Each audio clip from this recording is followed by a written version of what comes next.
सर्वबलं कालं कृतिमन्या भवता चेदप्रियम्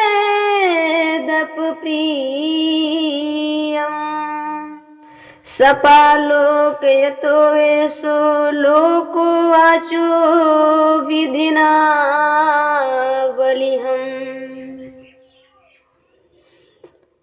राम राम रटते रहो जब तक घटे में प्राण, कभी तो दीन दयाल की भनक पड़ेगी का।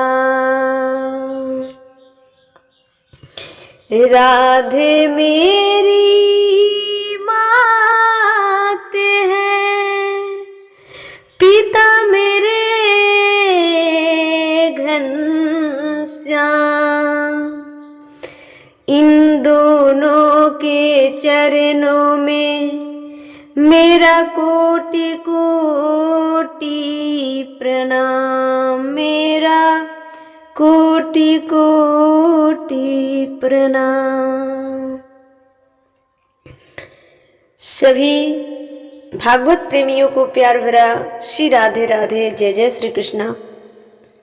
आप सभी का जीवन मंगलमय हो, खुशियों से भरा रहे, आप हमेशा हंसते मुस्कुराते रहे और अपने लक्ष्य को पूरा करें।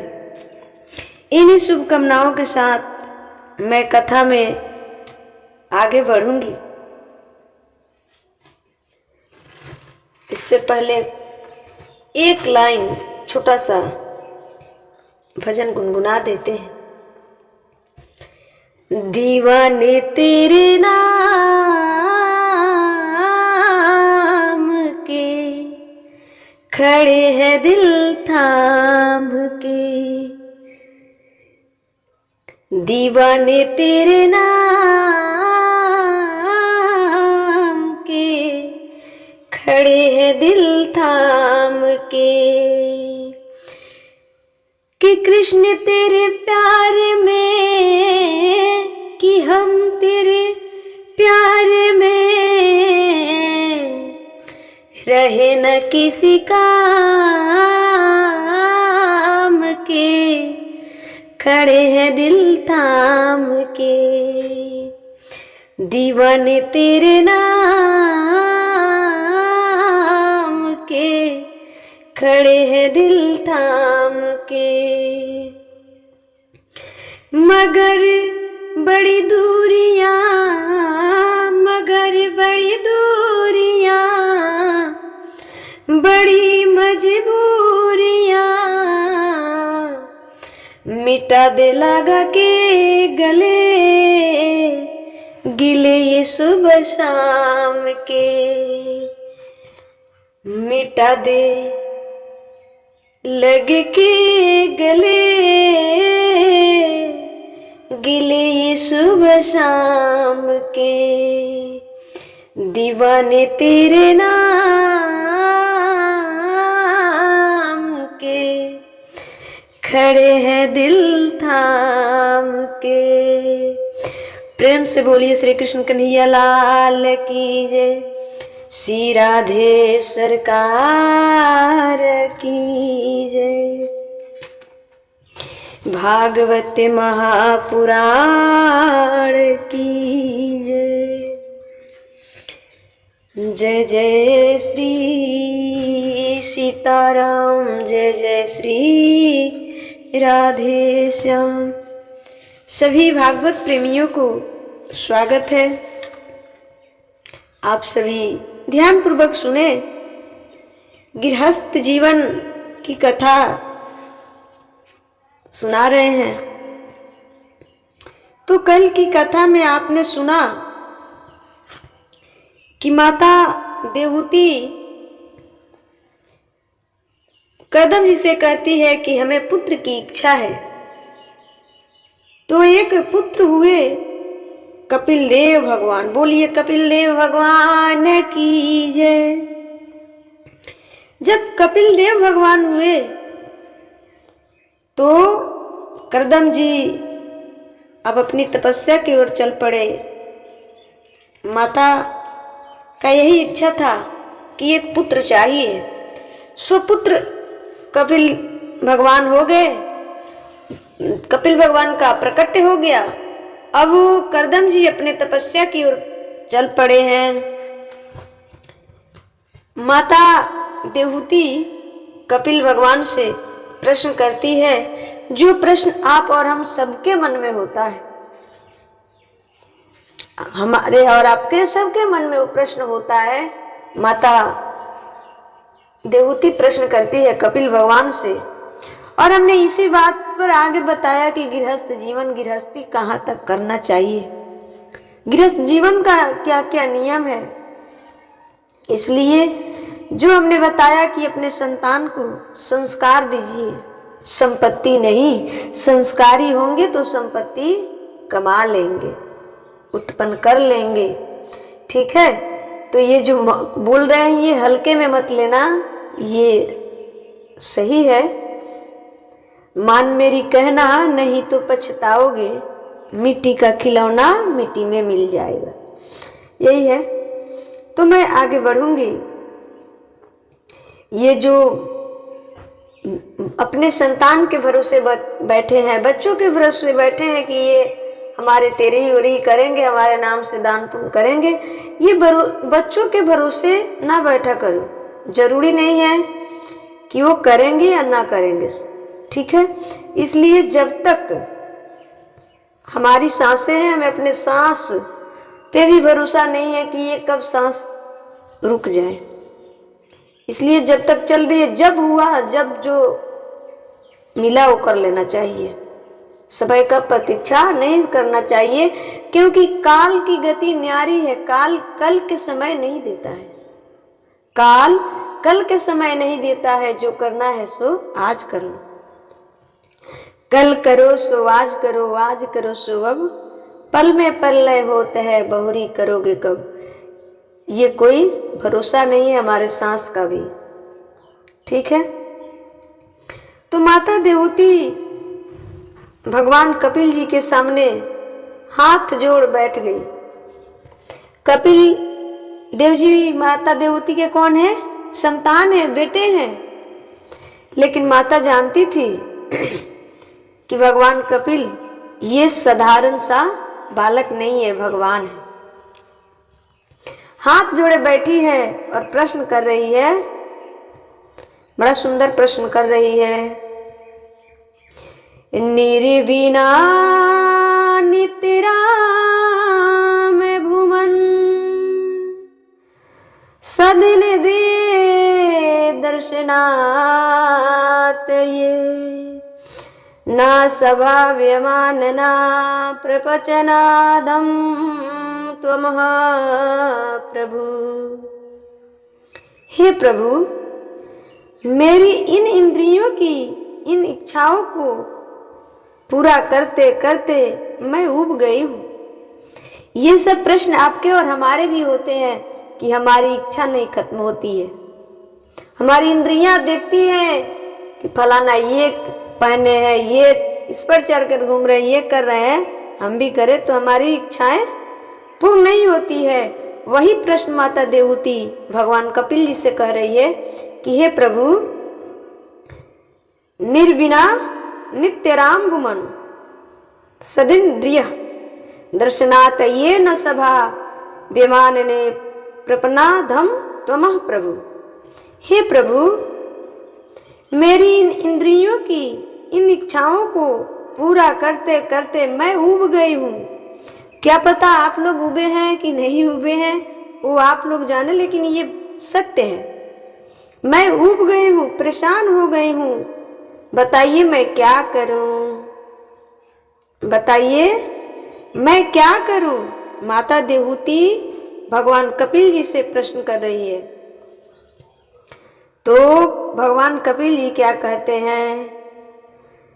तम त्वागत हामः शरणाम शरणे अस्भृते, संसार तरो कुठारम जिज्ञासाहं प्रकृते पुरुषया नभामि से धमे विदाम वरिष्ठम त्वं त्वागताम शरणम, मैं आपके शरण में हूँ। बताइए कि मैं किस प्रकार अपने मन के काबू में करूं।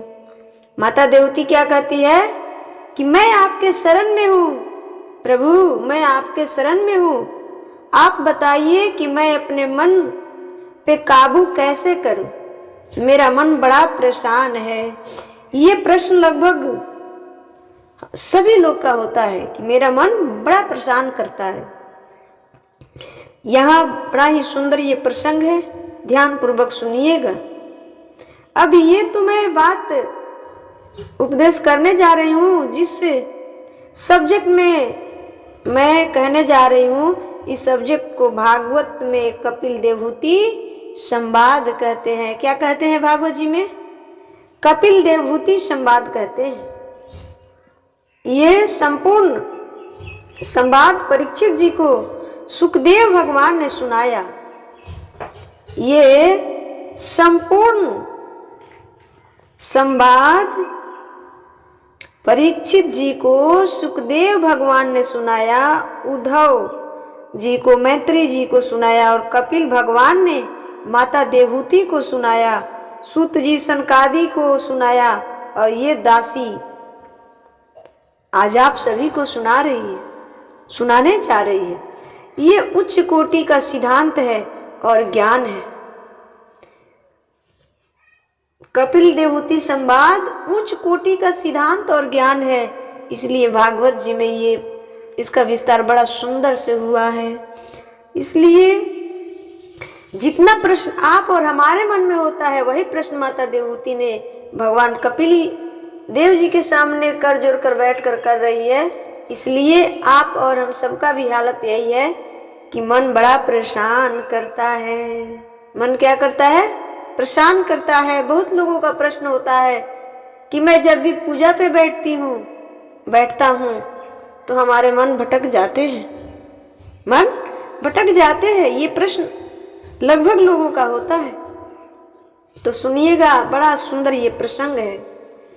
भागवत जी का गहरा प्रसंग है, कठिन सब्जेक्ट है, इसलिए आप ध्यान से सुनिएगा, तब जाके समझ में आएगा। माँ देवहूति का प्रश्न है कि मेरा मन बड़ा अशांत है। हम सबका भी मन अशांत है, हम सबका भी मन शांत नहीं, अशांत है कि हमें ये मिल जाए, हमें वो मिल जाए, हमें ये हो जाए, अशांत है। तो माता देवहूति ने क्या कहा कि मेरा मन बड़ा अशांत है, क्या करूं? यही प्रश्न अर्जुन का गीता में है, यही प्रश्न अर्जुन जी का गीता में है। चंचलम हिमनम कृष्ण,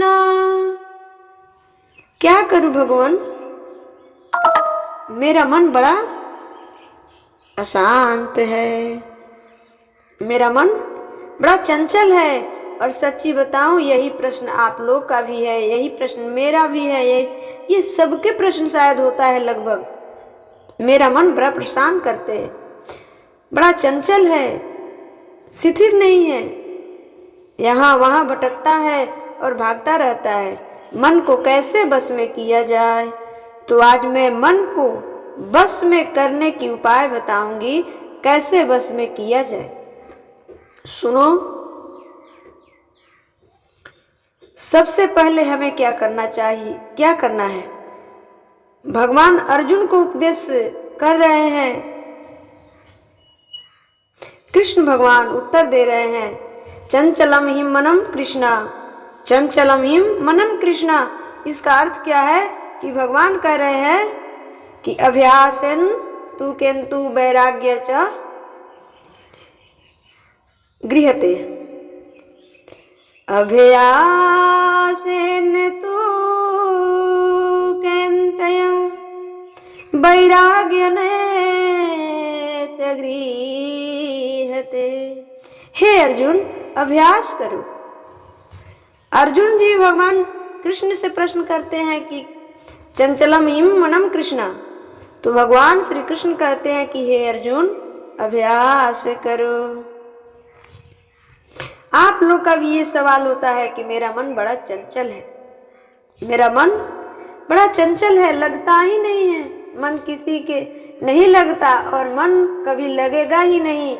मन को सदा लगाना पड़ता है, मन को सदा लगाना पड़ता है। इसलिए मन को बस में करने के लिए आपको क्या करना चाहिए? तो सत्य संग करना चाहिए, भगवान की कथा सुननी चाहिए, भगवान की चिंतन करना चाहिए, मन भाड़ में जाए।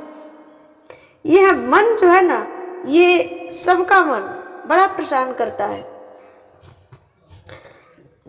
जो माता देवहूति का प्रश्न है भागवत जी में, वही प्रश्न अर्जुन जी का है गीता में। भगवान कृष्ण से वो पूछ रहे हैं और यहाँ माता देवहूति भगवान कपिल से पूछ रही है। तो है तो दो नहीं, है तो एक, लेकिन प्रश्न दोनों का ही एक है। तो हमें अपने मन को बस में करने के लिए सबसे जरूरत क्या है कि भगवान की कथाएं सुननी चाहिए, अधिक से अधिक कथा सुनो, सत्य संग किया करो। जितने संत महात्मा है, जितने वीर पुरुष हैं, उनकी जीवनी को सुना करो, पढ़ा करो। किसके जीवन में संघर्ष नहीं है? सबके जीवन संघर्षों से भरा हुआ है। बिना संघर्ष के फल अच्छा नहीं लगता। इसलिए संघर्ष करना सीखो। ये प्रश्न लगभग लोगों का होता है कि मैं पूजा करने बैठती हूँ पर हमारा मन भटक जाता है, मैं भगवान की कथा सुनने बैठती हूँ, मेरा मन भटक जाता है। भाई भटकेगा, वो मन है, मन का कार्य है भटकना, पर हमारा कार्य है मन को बस में करके उसको स्थिर करना। यदि आप ये सोचेंगे कि हमारा मन भगवान में लग जाए, उसके बाद भगवान की चिंतन करे, भगवान की पूजा करे, वंदन करे, भजे, तो ऐसा दिन कभी नहीं आएगा, क्योंकि ये मन बड़ा चंचल है, ये मन बड़ा चंचल है। ये दिन नहीं आएगा कि आप चाहें कि मन लग जाए भगवान के चरणों में। नहीं, पहले अपने तन को लगाइए, पाछे मन लगेगा। मन नहीं लगता है, भटकता है, भागता है, भागने दो, शरीर तो लगाओ। पहले शारीरिक पूजा इसलिए बताया गया है कि पहले शारीरिक पूजा करो। मन किसी का नहीं लगता, किसी का नहीं लगता, नहीं लगेगा। और अपने मन को बस में करने के लिए गंदे लोगों की संगति ना करिएगा। गंदे लोग मीन्स जो जुआरी है, जो पियक्कड़ है, जो चरित्रहीन है, ये लोग कौन से अच्छे बात सोचते हैं, कौन से अच्छे बात इन लोग के दिमाग में आता है। तो इन लोगों से बच के रहकर और सत्य संग किया कीजिए, भगवान की कथाओं को सुना कीजिए, मन अपने आप बस में हो जाएगा। लेकिन पहले मन बस में नहीं होगा। पहले आप चाहें कि खूब बढ़िया से भगवान के चरणों में जाएं, हमारा मन लग जाए, तो ये संभव नहीं है। गंदे लोगों की संगत ना करिएगा।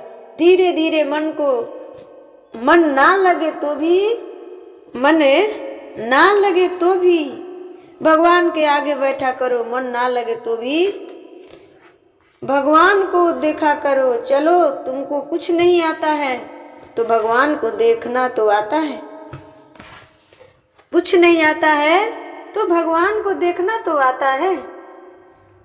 कृष्ण भगवान जो है ना, ये आकर्षित है, इनका नाम ही आकर्षण है। उनके सामने कुछ भी नहीं आता है, मन कहीं भटकता है, शांत चित्त से होकर टुकुर टुकुर देख तो सकते हैं ना, सामने बैठकर देखा कीजिए,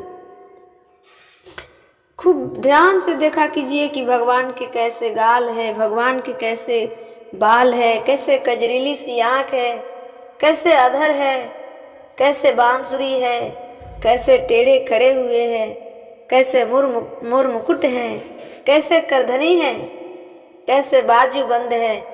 भगवान के सामने बैठकर टुकुर टुकुर देखा कीजिए और उस छवि को देखते देखते देखते देखते अपने हृदय में बसाया कीजिए और भगवान से कहा कीजिए कि हे सरकार, मेरे हृदय रूपी मन मंदिर में आकर आप प्रवेश कीजिए, बैठ जाइए।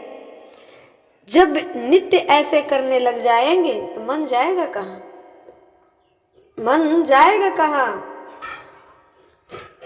सांस से नहीं बच सकते हैं, अंदर नहीं बच सकते हैं, तो मुंह से बोलकर भजो श्रीमन नारायण या श्री कृष्ण या श्री राम, जो आपको अच्छा लगे कहा करो। हे श्रीमन नारायण, भगवान के सामने बैठकर ये भजा करो। हे श्रीमन नारायण, हम अपने आपको आपके चरणों में समर्पण करती हूँ या करता हूँ। हम आपके चरणों के शरण ग्रहण करती हूँ या करता हूँ, हमें स्वीकार करो, हमें स्वीकार करो। हे श्रीमन नारायण, हम आपकी शरण में हैं, हमें स्वीकार करो। ऐसी रोज प्रार्थना करनी चाहिए। भगवान का नाम जपते रहो, भगवान का नाम जपते रहे और सामने बैठकर ये नित्य प्रार्थना करनी चाहिए। मन ना लगे तब भी, मन ना लगे तब भी इतना प्रतिदिन भगवान के सामने बैठकर कहा कीजिए, हे सरकार, मैं तो अधम नीच कामी क्रोधी लोभी हूँ और एक पाप हम सब एक बार नहीं किए, 1000 बार नहीं, लाख बार नहीं, करोड़ों अरबों गिनती नहीं है, गिनती नहीं है मेरे पापों की। हे नाथ, इसलिए मैं तो आपके चरणों के, आपके शरणों के युग हूँ नहीं, लेकिन हम तो निर्लज हैं, हम तो निर्लज हैं। आपके चरणों में आके बैठ गई। आप तो करुणा की मूर्त हैं, दया की भंडार है। जो भी आपके चरणों में शरण ग्रहण कर लेता है उसकी सारी पाप मिटा देते हैं, सारी गलतियां माफ कर देते हैं। हे नाथ, मुझ पतित पर कृपा कीजिए, मुझे पावन कीजिए। कृपा निधि आपका नाम है, कृपा निधि आपका नाम है। आप दया के भंडार हैं। आपके शरणों में जो जाता है वो कभी वापस नहीं आता, आप उसे स्वीकार कर लेते हैं। भला मैं अधम नीच भी हूं तो आप ही का तो संतान हूं। पिता चाहे पुत्र उसके साथ जैसा भी करे, पुत्र कैसा भी हो, नालायक हो, लेकिन पिता तो त्याग नहीं करता ना। पिता तो सर पे हाथ फेरता है। हे सरकार, आप तो परम पिता हैं, आप तो परम पिता हैं। ये नाथ, हमें स्वीकार कर लिया करो। नाम जपते रहे, मन ना लगे फिर भी, मन ना लगे ना लगने दो।